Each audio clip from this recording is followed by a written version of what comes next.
ईश्वरा शांती आणि शांतीचा संदेश देणारे तथागत गौतम बुद्ध, कुलवाडीभूषण बहुजन प्रतिपालक छत्रपती शिवाजी महाराज, जगद्गुरु संत तुकोबाराया, क्रांतीसूर्य महात्मा ज्योतिबा फुले, आरक्षणाचे जनक शाहू महाराज आणि जगाला आपल्याला ज्यांनी या सर्व महापुरुषांच्या विचारातून आचारातून मुक्त करून जे संविधान दिलं असे डॉक्टर बाबासाहेब आंबेडकर आणि ये आजादी झूठी है, देश की जनता भूखी है असा गगनभेदी नारा देणारे साहित्य रत्न अण्णाभाऊ साठे, मा जिजाऊ, माता भीमाई, माता अहिल्या होळकर, माता रमाई, माता भीमाई, तसेच फातिमा शेख अशा या सर्व महापुरुषांचा 108 वर्ष संघर्ष महापुरुषांनी 108 वर्ष संघर्ष करून आपल्याला आपले हक्क अधिकार मिळवून दिले, आपल्याला स्वातंत्र्य मिळवून दिले अशा सर्व महापुरुषांना, महानायकांना, थोर संतांना माझे त्रिवार अभिवादन। आणि आपण इथे उपस्थित असलेले साकेत नगर मधील सर्व बौद्ध उपासक उपासिका तसेच विचारपीठावर उपस्थित असलेले माझ्या भगिनी यांना माझा सप्रेम जय भीम, नमो बुद्धाय। तसेच आज माता रमाईंची 127वी जयंती आपण मोठ्या उत्साहाने साजरी करत आहोत। आपण इथे उपस्थित असणाऱ्या सर्व बहुजन वर्गाला तसेच आपणाला माझ्याकडून हार्दिक शुभेच्छा। आज आपण माता रमाईच्या जयंतीनिमित्त मोठ्या उत्साहाने इथे जमलेलो आहोत। संपूर्ण महाराष्ट्रभर माता रमाईंची जयंती साजरी होते। मला सांगा, जयंती साजरी करणे हा महापुरुषांची जयंती साजरी करणे हाच आपला उद्देश नसला पाहिजे। त्या उद्देशामागे त्या महापुरुषांचे, महानायकांचे कार्य काय, त्यांचे आचार विचार काय हे आपण लक्षात घेतले पाहिजे। आज मला सांगा, साकेत नगरामध्ये एवढेच महिला आणि एवढेच पुरुष असतील का? पण नाही, कुठेतरी तुम्हाला काही तळमळ आहे माता रमाईच्या त्यागाची, समर्पणाची, म्हणून आज आपण इथे उपस्थित आहोत। माता रमाईंचा किती गौरव केला तरी कमीच आहे। माझ्या अगोदर बरेच वक्त्यांनी बोलून दाखवलं माता रमाईंच्या विषयी। माता रमाई यांचा जन्म 7 फेब्रुवारी 1898 मध्ये दाभोळ गावातील गावाजवळ वणन गावामध्ये झाला। त्यांच्या वडिलांचे नाव भिकू धुत्रे आणि रत्ना धुत्रे असे होते। पण त्या काळी त्या गावावरून नाव ठेवण्याची पद्धत होती, म्हणून त्यांचं नाव वणनकर असं ठेवण्यात आलं। त्याच गावामध्ये एक चळवळीचे कार्यकर्ता होते गोपाळ बाबा वणनकर, जे की बाबासाहेबांसाठी माझ्या रमाईचं स्थळ त्यांनी रामजी आंबेडकरांना सुचवलं होतं। माता रमाईच्या अतिशय लहान वयातच त्यांच्या आई वडिलांचं छत्रछाया हरवली आणि पूर्ण जबाबदारी माता रमाईवर येऊन पडली। पण माता रमाई एवढ्या खंबीर होत्या की आता आपण 9 वर्षाची जर मुलगी घेतली तर तिला काहीच कळत नाही। तिला शाळेत फक्त शाळा आणि घर एवढंच माहित राहते, आजूबाजूची परिस्थिती काय, आजूबाजूचं वातावरण काय हे तिला काहीच माहित नसते। पण माता रमाईने किती सहन केलं, किती सोसलं आणि त्यांनी त्यांचा 9 वर्षातच, बाबासाहेब 15 वर्षाचे असताना, त्या 9 वर्षाच्या असताना त्यांचा विवाह बायखळा येथील भाजी मार्केटमध्ये त्यांचे मामा आणि त्यांच्या काकांनी घडवून आणला। माता रमाईंचं कार्य खूप असं महान आहे। मला हे म्हणायचं आहे, बाबासाहेब जेव्हा कोलंबियाला जातात तेव्हा बोटीतून प्रवास करताना बाबासाहेब जेव्हा बोटीत बसतात तेव्हा रमाबाईंचे डोळे पाणावले होते।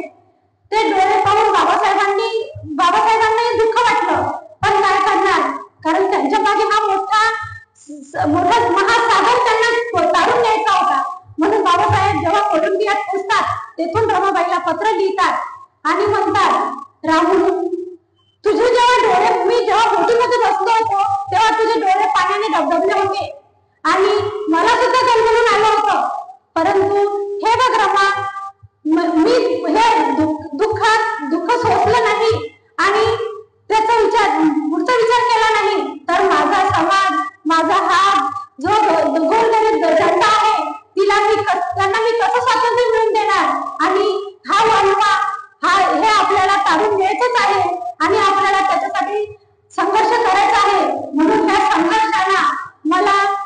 माझ्या विद्वत्तेला वाचून सांगते. आणि खरंच रमा तेच धरून चालली. पुढे चालून रमाला 1913 ते 17 हा काळ मोठा संघर्षाने काढावा लागला. कारण त्या 2013 ते 17च्या काळामध्ये रामजींचं निधन, मुलांचे निधन आणि शिवाय म्हणजे एवढे अतिप्रसंग उडाले की ते बिमार सुद्धा पडत होत्या. त्यांच्या 2 वर्षाचा रमेश असताना बाबासाहेबांना त्या पत्रामध्ये हे देखील सांगू शकत नव्हत्या की आज आपला रमेश बिमार आहे आणि त्याची तब्येत ठीक नाहीये. कारण तो जेव्हा वारला तेव्हा बाबासाहेबांना त्या कळकळून सांगत होत्या की मला तुम्हाला तब्येतीचं यासाठी सांगत नव्हते की तुमचं कुठंतरी तुमचं मन कुठेतरी खारवलं नाही पाहिजे आणि तुम्हाला अभ्यासात तुम्हाला व्यत्यय आला नाही पाहिजे, म्हणून तुम्हाला मी त्याच्या तब्येतीचं सांगितलं नाही.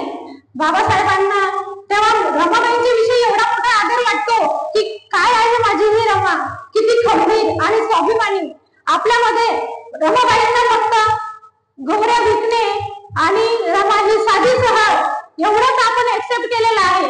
पण रमा किती खंबीर होती. कारण जेव्हा बाबासाहेब त्यांना पत्र पाठवायचे पैशाच्या विषयी वगैरे, त्यांना बाबासाहेबांना जेव्हा अडचण यायची आणि रमाबाईला सांगायचे की रमा एवढ्यात तू भागून घे, तर रमाबाई त्यांना त्या पत्राच्या माध्यमातून सांगायच्या की हे बघा, माझा किंवा कुटुंबाचा इकडचा तुम्ही विचार करू नका, तुम्ही तुमच्या अभ्यासात लक्ष द्या आणि तुमची जेवणा खावण्याची आवाज उठू नका. बाबासाहेबांचं मोठं मन व्हायचं की काय माझी रमा मला समजून सांगते. आणि आज आपण बघत आहोत त्या रमाचा एवढा संघर्ष झाला, एवढ्या रमाईने सहन केलं आणि आज आपली महिला, आज मला सांगा कोणती महिला आज नवरा असून एखाद्या मुलाला दवाखान्यात न्यायचं किंवा काही गोष्ट घरची जिम्मेदारी सांभाळायची तर आपली महिला सांभाळत नाही, कारण तिला नवऱ्याची साथ असते. कुठे असेल होती रमा, कुठे असेल? कारण तिला बाबासाहेबांना मोठं करायचं होतं. आज रमाबाई नसत्या तर आपण इथे नसतो. आज मी शेगाववरून इथे आलेली आहे, मी सुद्धा इथे येऊ शकली नसती. रमाबाई नसत्या तर बाबासाहेब घडले नसते. आणि आज खरंच म्हणजे एका कर्तबगार पुरुषाच्या पाठीमागे जर हात असेल तर तो माननीय रमाबाईंचा आहे. मग मला हे म्हणायचं तर ज्या रमाचा आपण एवढी मोठी जयंती साजरी करतो, त्या रमाच्या जयंतीला आपण काही महिला घरी राहतात, कुठे त्यांना हे समजत नाही की आज रमाबाईच्या बाबासाहेबांच्या त्यागामुळे मी आज माझा नवरा एवढा लोकांनी पगार घेतो, मी आज एवढं माझं ऐश्वर्य हे सांभाळते, एवढं राहते. पण त्या महिलेला नाही. आमच्या महिला टीव्हीतल्या सिरियल आणि घरामध्ये झोपा काढून व्यस्त आहेत. त्यांना नाही कुठल्या संघर्षाची जाण, नाही महापुरुषांच्या संघर्षाची जाण. कुठे आहेत ह्या महिला? त्यांना अजूनही समजत नाही. आज रस्त्यावर उतरण्याची वेळ आलेली आहे. आज आपण जर खरोखर रस्त्यावर उतरलं नाही तर खरंच मागचे दिवस पुढे यायचा वेळ लागणार नाही आणि आलेलीच आहे. आपण बघत आहोत की ठिकठिकाणी दलितांवर होणारे अत्याचार आहेत. ते कुठे त्याला चालना देण्यासाठी, त्यांना कुठेतरी रोख लावण्यासाठी आपण एकत्रित आलं पाहिजे. आपण पाहत आहोत गल्ली बोळामध्ये वेगवेगळ्या संघटना निर्माण झालेल्या आहेत, पण त्यांच्यात एकी नाही. का नाही? बहुजन वर्गामध्ये सगळीकडे त्यांनी एकत्र येऊन लढायला पाहिजे आणि जे महापुरुषांचे कार्य आहे ते पुढे चालू ठेवले पाहिजे. साहेबांनी माझा थोडा परिचय दिलाच आहे बुद्धिस्ट इंटरनॅशनल नेटवर्कचा. बुद्धिस्ट इंटरनॅशनल नेटवर्क आज ठिकठिकाणी 32 राज्यामध्ये काम करत आहे. मी छोटासा नाही मोठाच प्रसंग आहे. बुलढाणा जिल्ह्यामध्ये संग्रामपूर तालुक्यामध्ये भोन या गावामध्ये, बहुतेक कोणाला माहिती असेल, भोन या गावामध्ये सम्राट अशोककालीन स्तूप आहे, जवळजवळ 2,500 वर्षापासूनच ते स्तूप. आणि त्याला ते उत्खनन करण्यासाठी आता सरकारने मंजुरी दिलेली आहे. तर आता 15 दिवस झाले नुकतेच त्यांनी मंजुरी दिली. नाहीतर तिथे जिगाव प्रकल्पाने असं काम करून ठेवलं होतं की तिथे धरणाचं पाणी पूर्ण काढून द्यायचं आणि स्तूपावर पूर्ण पाणी जाईल अशी परिस्थिती निर्माण केली होती. पण बुद्धिस्ट इंटरनॅशनल नेटवर्कने शेगाव येथील जिगाव प्रकल्पाचं जे ऑफिस आहे तिथे वारंवार जाऊन आणि तिथे निवेदन देऊन, कलेक्टर साहेबांना निवेदन देऊन, पुरातत्वकालीन विभागाला निवेदन देऊन आज ते काम पूर्णत्वास नेलेलं दिलेली आहे. मी आजच्या प्रसंगी एवढेच सांगते की आपण सम्राट अशोकांनी ह्या ज्या 84,000 स्तूपा लेण्या बांधून ठेवल्या होत्या त्या कशासाठी ठेवल्या होत्या की बुद्ध धर्माचा नायनाट झाला नाही पाहिजे. आणि हे नायनाट जे मनवादी करत आहेत तो नायनाट आपण अजूनही रोख घालू शकतो तिथे. आणि आपण ते बुद्ध लेण्या जरी ते त्यांच्यावर त्यांचा कब्जा करत असतील पण आज आपण जर खरोखर आंदोलन केली आणि त्यासाठी पुढाकार घेतला तर आपण एक दिवस नक्कीच ते आपल्या ताब्यात घेऊ. आणि या रमाबाईंविषयी सर्वांनी अतिशय छान माहिती दिली. एवढे बोलते आणि मी माझे 2 शब्द संपवते. या युवकांनी मला बोलण्याची संधी दिली त्याबद्दल धन्यवाद. जय भीम, नमो बुद्ध.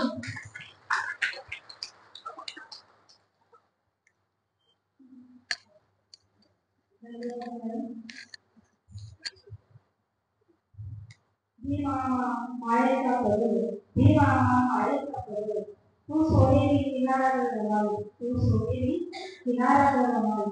भीम हिमालय आमचावी, भीम हिमालय आमचावी, तू उंची त्याचीवर रमावी, तू उंची त्याचीवर रमावी. अशा आभाळ माया देणाऱ्या मातेचे स्पर्श उभा करण्यासाठी आपल्या प्रमुख वक्त्या प्राध्यापिका डॉक्टर साळे मॅडमने आपले महापौर पुढे ठेवण्यासाठी आमंत्रित करत आहे.